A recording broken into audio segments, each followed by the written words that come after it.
It was in December. I had decided after going through a really rough patch of time that I had the capability to foster um, a baby. I felt like I had the ability to be a true foster parent with zero intention to adopt, to just love a child that needed love until they were able to go back home to their parent. And so I called Connected Foster Care and said, I feel like that I'm ready to do this. And so it moved way faster than I thought because a baby just was sort of handed to a connected care worker.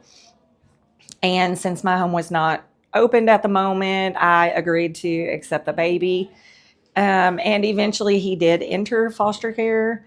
And um, as time progressed, I kind of got his mom went into rehab. And so I kind of got the feeling I was hearing information from one source and then maybe another source. And so it was never like consistent. Like one person would say, well, mom is doing good, and the other person would say mom is doing bad. And so nothing was consistent, no information was consistent. But I even was getting like a message from DHS that mom wasn't doing good. And so at that moment, I was thinking the baby would have to be adopted.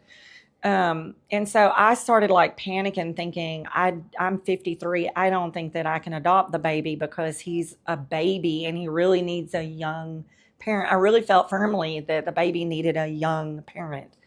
But as time progressed, I I began to understand that I could love him no matter what, and I'm really not that old, and I could probably adopt him should that be necessary. Um, and so I kind of had that in my brain that he was eventually going to just have to be adopted because mom wasn't doing good. But then, as time marched on, like I started hearing that mom was doing good.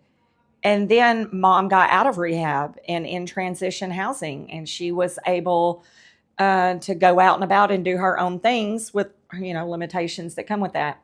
And I started panicking, and one day had a complete breakdown because I really couldn't imagine life without this baby.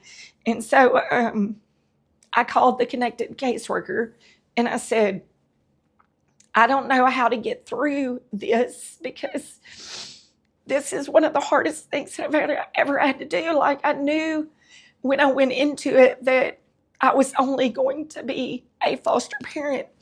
Excuse me. But um, I love this baby. Like, I love him very, very much. And I treat him like my own child. And so this connected care worker, Sunny, she told me the best way to get through it is to connect with that mom.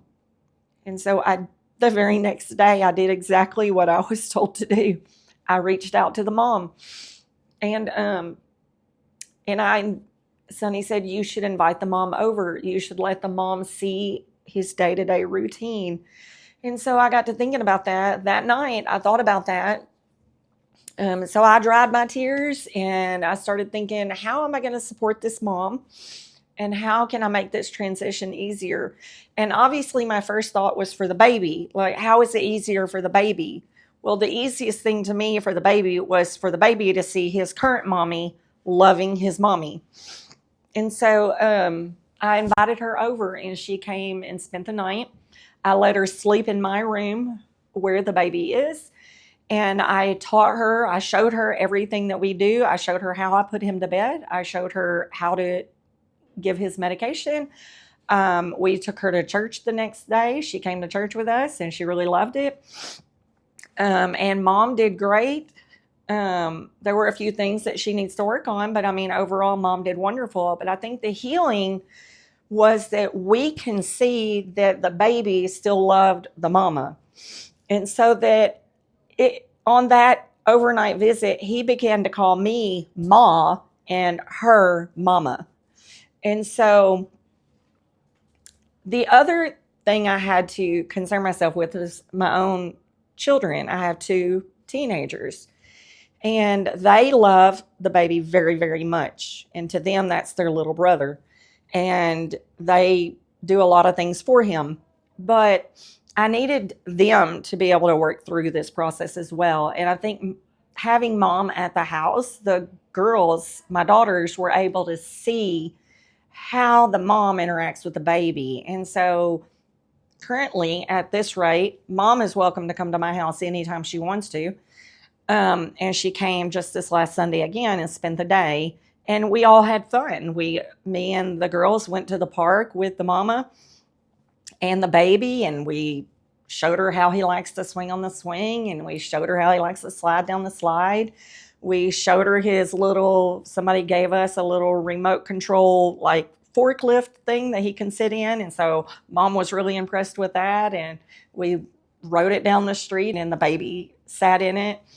And so I think it's becoming easier for me to accept the fact that Buddy will go home. But through this, I feel like if I can maintain a connection with that mom, then I'll still be able to maintain a connection with Buddy. I know that's not a guarantee. Perhaps we'll move or she'll move. But as of now, mom says that the baby is welcome to come to my house anytime that he wants to. And so I hope that is true. But that's really not my goal. My goal is to make sure that the baby is healthy and happy. And while I still have some misgivings because mom isn't completely through the program yet, and I'm just having to place my trust in DHS that they will follow through with what they say they're going to do. And if anything falls through, then my hope is that if mom feels herself slipping away, that she'll come and bring the baby to me, just for his safety. And I think at this rate, she will, but it's because we have spent time like texting each other and building a relationship with that mom. And I think that's so important. Like, I find it so interesting that my initial goal was to be strictly a foster mom. And then through this hard process of hearing one information and then another piece of information from different sources, it becomes confusing. And you start thinking, well, maybe the baby will have to be adopted. And so then you develop that mindset, and then you come all the way to the end, and you have to figure out how are you going to let go. And to me, that was the hardest thing. And I think at this moment, I feel comfortable letting go. And I still naturally have this hope that I'll see him throughout his growing up. And I really hope that turns out to be so. And it still makes me cry, like thinking about it. But the other day, Kristen came over and she said, Susan, how are you doing? And I said, well, it's really hard, like knowing that he's going, but at the same time, I know he's going to be okay. Like, I have to put my trust in DHS. And she gave me a big hug. She was very supportive, and she even cried with me as she hugged me and said, it's going to be okay. And she said, you can call me anytime you want to. Just call me. It doesn't matter what time it is. Just call me if you need to call. And I will say, I did text Sonny and say, I've never heard information that was more correct than that information. Bond with that mom and you'll be okay. And that was more true than I ever thought it would be. As far as the baby is concerned, I have a very strong feeling that baby, he's a miracle child anyway. He went through a horrible birthing experience, and he was in the NICU for a long time. He's a miracle child. He's super intelligent. He's doing great. He's super healthy. And I just think that God has a lot in store for that child. And I have conveyed that emphatically to that mother, that is a miracle baby, and you have a responsibility to raise that child of God.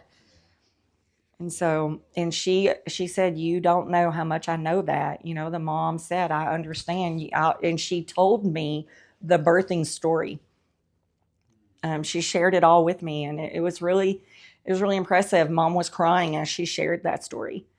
And told me how long she laid on the table bleeding and everything. And finally, they took the baby.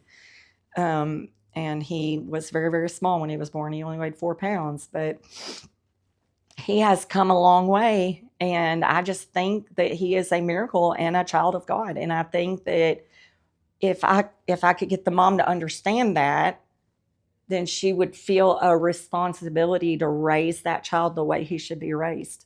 It's not like, I don't feel sad. I'm crying, but it's not like a sad heartbreak cry.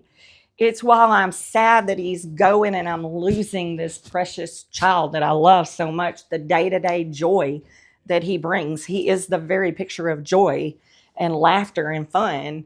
He's learning how to talk now, so we're getting all of that. He said, "Go, dog, go," yesterday, because we read the book, Go, Dog, Go. And so now he says, "Go, dog, go." And that's the biggest joy to us. I mean, watching the child learn to talk, teaching him the words, it's so much fun. And I expressed to Mom on Sunday, you just don't know, like, you're getting him at the point when he's learning how to talk. And to me, that's the funnest thing. You get to teach him all these words and all these vocabularies like light and off and on. And he loves to turn off and on the light. And so I teach him all these words, and he now knows how to say off. He pulls out his diaper and says off when he wants to take off his diaper, which he does like to do. But yes, I mean, I do, when I'm with Mom, I feel like almost like her mother in a way, because she doesn't have a parent who's a good leader or good mentor for her. She doesn't have someone to follow. And I think that is where the mom's downfall was, that she didn't have a parent who could lead and guide her in the way that she should go. And so I feel almost like I should lead and guide her where she should go. Like, I've given her dishes for her house. Another lady gave her a recliner at church, or has a recliner for her, and she's gotten boxes of stuff from people to fill her house. And Mom texted me a picture yesterday of the crib that she has ready to go for the baby with his bedding. And so we have developed this sort of weird mother-daughter relationship with the mom, because I feel like she needs that. And while I am old enough to be her mom, I would have to have been very young to have her, but still, it is old enough to have a child. But at the same time, while I know that I'm not her mom, I just feel like she needs that person who can draw her and lead her in the way that she needs to go, and just how to be a parent. Because she doesn't really know how to be a parent. She last had him when he was a baby. He wasn't walking or anything. And now he's doing all these things. He's developed so much in these last 9 months. She doesn't know how to do it. She didn't know how to give him his medication. I had to show her.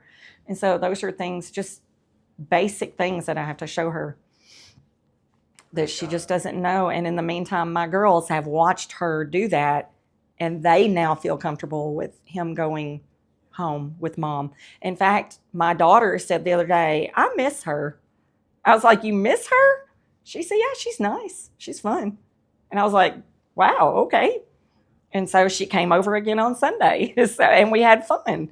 I mean, we went to Walmart, and then when I posted a picture on Facebook, she made a comment and said we had fun at Walmart, because Mom now has Facebook. And so I really wanted to emphasize that, yes, while the foster care system is massively confusing, like DHS is confusing, there are lots and I used to work at DHS, and as a foster parent on the other side, it's very, very confusing, and a lot of times seem black and kind of gray and hazy and not clear. And it's just better to go day to day and take care of the child in your care than to worry about the outside world. Really, in this regard, I learned it's better just to take care of that baby and do what that baby needs and not worry about what other people are saying. Because once I found out this information was untrue and that information was true, I became like, you never know who's telling you what. I just ignore it all. Just do your job. Take care of the baby. Love the baby as your own. Love the child. Take care of the child. And then let DHS do their thing and let the Lord take care of the rest of it.